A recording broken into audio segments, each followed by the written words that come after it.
और मुझे दुआओं में याद करना। क्या पता जन्नत मिले या नहीं मिले। चलो अलविदा।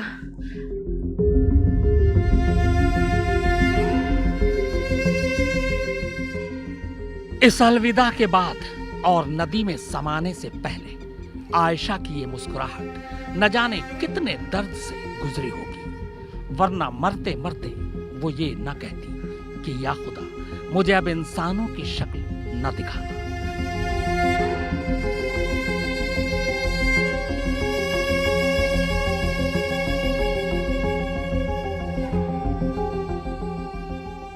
दुनिया की किसी भी जुबान का कोई भी लफ्ज आयशा के इस दर्द के साथ इंसाफ नहीं कर सकता।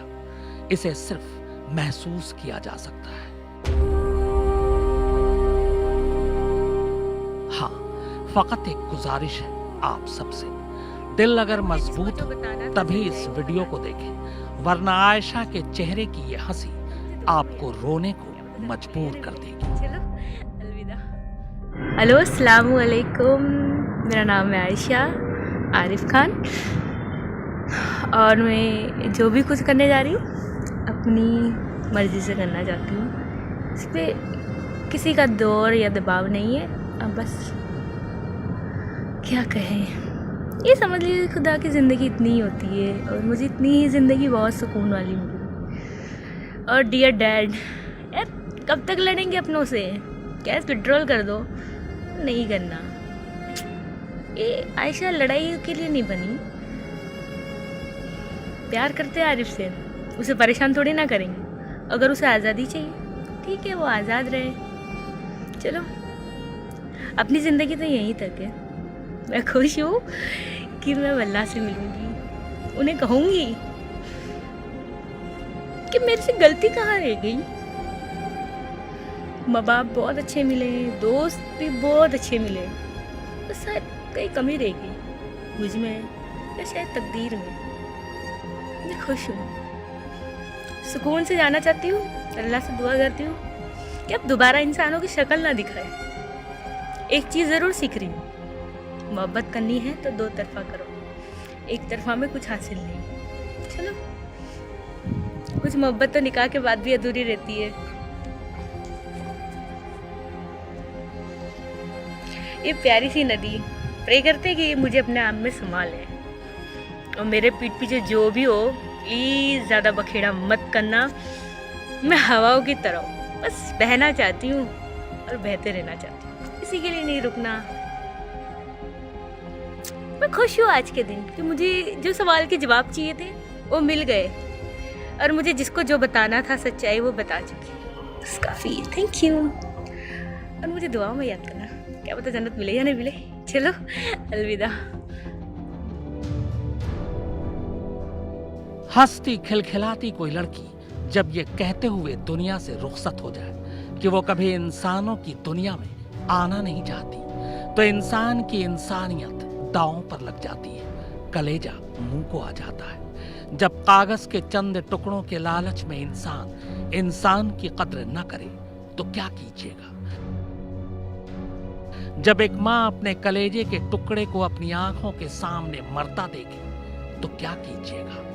फाड़ देने चाहिए वो किताबें, बंद कर देने चाहिए वो दर्स जो इंसानियत के कसीदे पढ़ते हैं। कहाँ थी वो इंसानियत जब फोन पर एक बाप इतना बेबस हो गया कि मौत के मुंह में समाती अपनी बेटी का हाथ भी न थाम पाया, उसे मरने से रोक भी न पाया।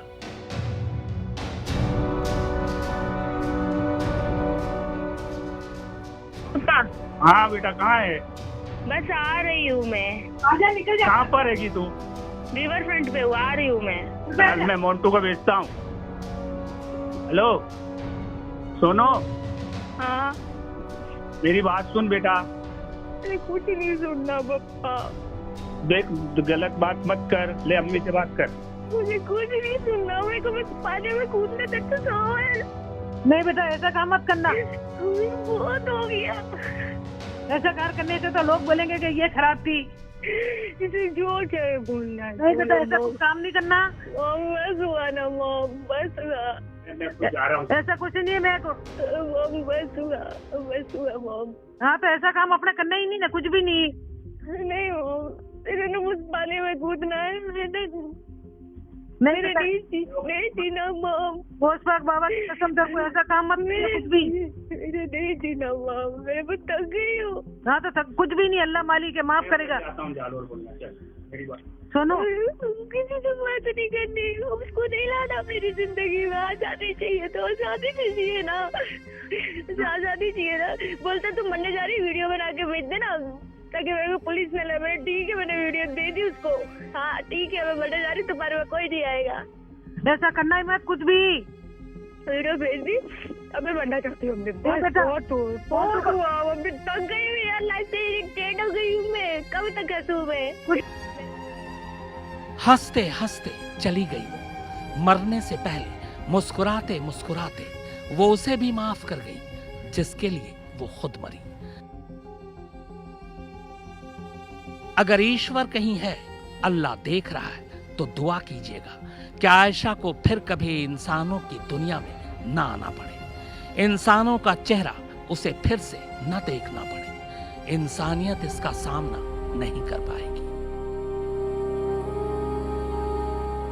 वैसे आयशा, गम चाहे जितने भी हों, तकलीफें हजार हों, लेकिन खुदकुशी मसले का हल नहीं है।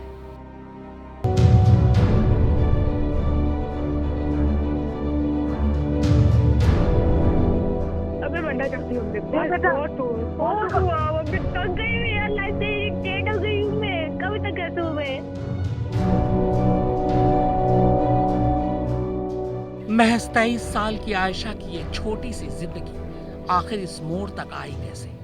अभी 3 साल पहले ही तो उसका निकाह जालौर राजस्थान में रहने वाले आरिफ के साथ हुआ था। दोनों खुश थे, खुश मिजाज थे, एक दूसरे से प्यार करते थे। कम से कम उनकी तस्वीरें तो यही बताती हैं। ये तस्वीरें 6 जुलाई 2018 की है, आयशा और आरिफ की शादी की। दोनों का हंसता चेहरा देखकर सब दुआएं दे रहे थे, मगर आने वाले वक्त में आरिफ की हंसी के पीछे इतना ढूंढ और आयशा की मुस्कुराहट में इतना दर्द हुआ, तस्वीरें ये सच बयां नहीं कर पाई।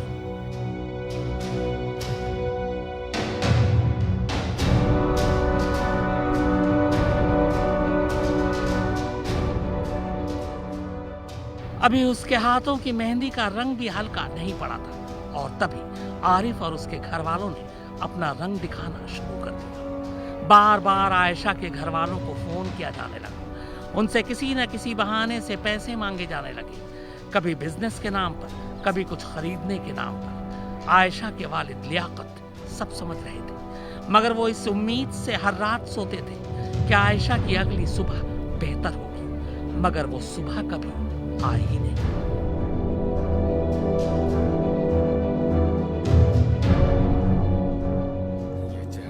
धीरे धीरे पैसे मांगने के बहाने हक में तब्दील होते चले गए। अब तो आरिफ ने पैसे न मिलने पर आयशा को गालियां देना और मारना पीटना भी शुरू कर दिया था।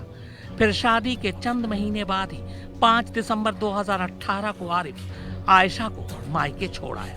खुशी की झलक तक तुम्हारी जिंदगी में नहीं होगी, लेकिन तब तक मैं अकेले खुश रहना सीख चुका हूँगा। पेशे से आयशा के पिता लियाकत दर्जी थे।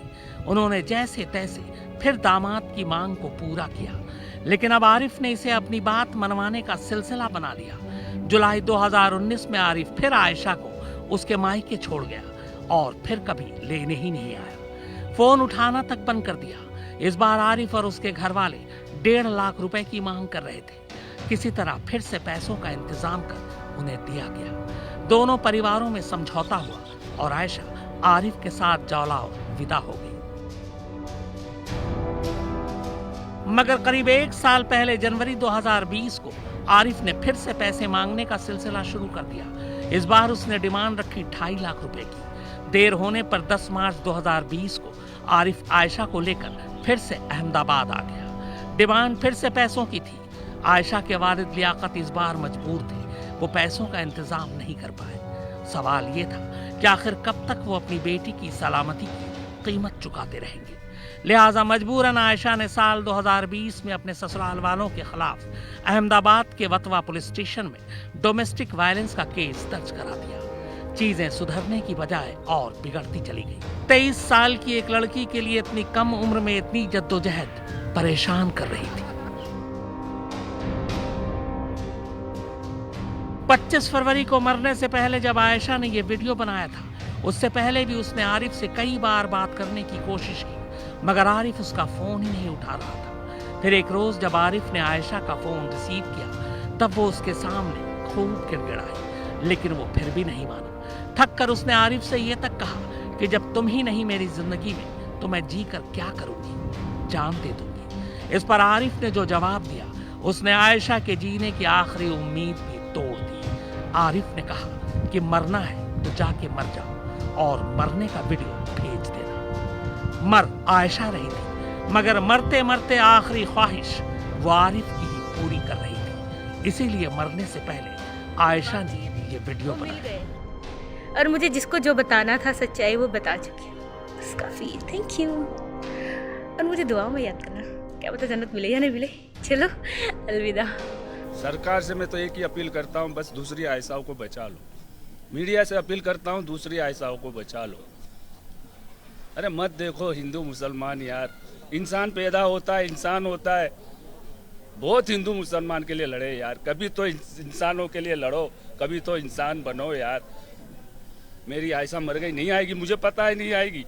उस कमीने को फांसी होगी तो भी नहीं आएगी, लेकिन हर मजहब की बेटी मेरी आयशा है। उन मेरी आयशाओं को बचा लो, बस और कुछ नहीं कहना है, बस और कुछ नहीं कहना है।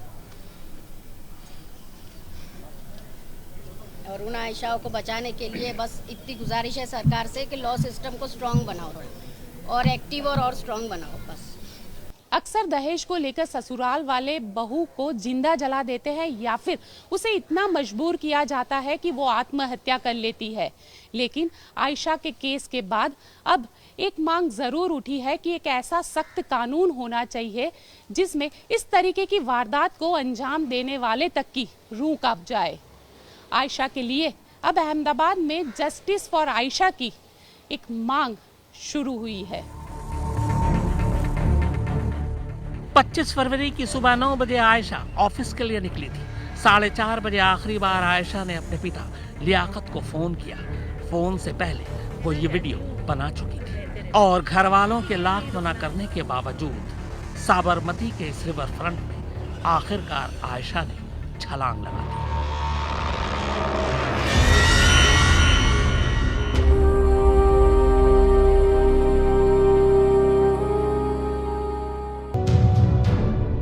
दहेज पहले बाप अपनी बेटी को खुशी से देता था, अब वही बाप अपनी बेटी की खुशी के लिए देता है ताकि पति बेटी को परेशान न करे। आज के वक्त में दहेज सिर्फ बुराई की तरह हर जगह नहीं फैली है, बल्कि हर साल हिंदुस्तान में इसी दहेज की वजह से करीब 7,000 लड़कियां अपनी जान दे देती हैं। देश में औसतन हर 1 घंटे में एक महिला दहेज के मामले में मौत का शिकार होती है। साल 2007 से 2011 और 2017 के बाद से इस तरह के मामलों में काफी तेजी देखी गई। एनसीआरबी यानी नेशनल क्राइम रिकॉर्ड ब्यूरो के आंकड़ों के मुताबिक 2017 में 7,466 महिलाओं की मौत हुई। 2018 में 7,166 महिलाएं दहेज की भेंट चढ़ गईं। 2019 में 7,115 महिलाओं की मौत हुई।